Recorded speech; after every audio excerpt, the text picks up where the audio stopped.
asalaamaaleykum wa rahmatullahi taala wa barakatuhu yéen waa Morolan TV man maa ngi leen di nuyu bu baax man Ahmadou Kenn Mbaye di leen ziara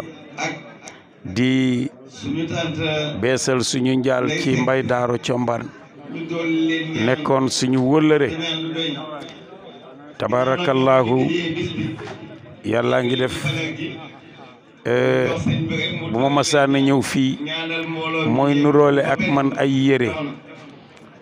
xotti yére bi xotti basam muy même ñaw mu ñëw di baatre ni muy saraxee fii ndeysaan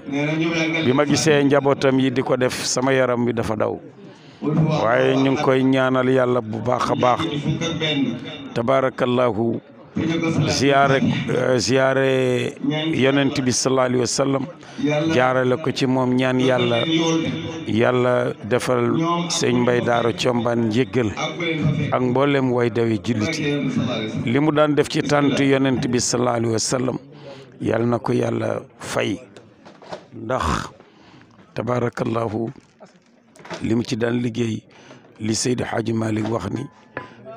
wa madhul Mustafa fawzun wa ghunmun fa ma harajun alayya min alhanini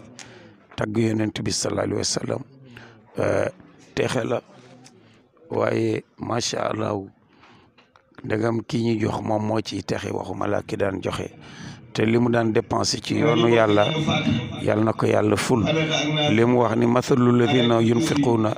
amwalahum fi sabilillahi ka mathali habatin ambatat sab'a sanabil fi kulli sumbulatin mi'atu habba wala yudaa'ifu liman yasha wallahu wasi'un alim tabarakallahu ku dépensé ci yoonu yàlla alquran nee na mel na ni ku ji benn pepp mu jox la juróom-ñaari gub nekk téeméeri pepp muy juróom-ñaari téeméeri pepp yal na yàlla ful ko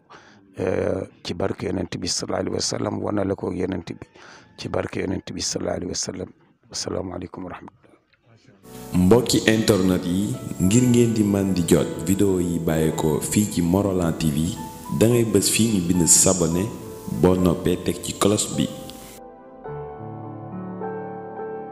Morolan TV, la chaîne de toute l'actualité nationale et internationale en temps réel.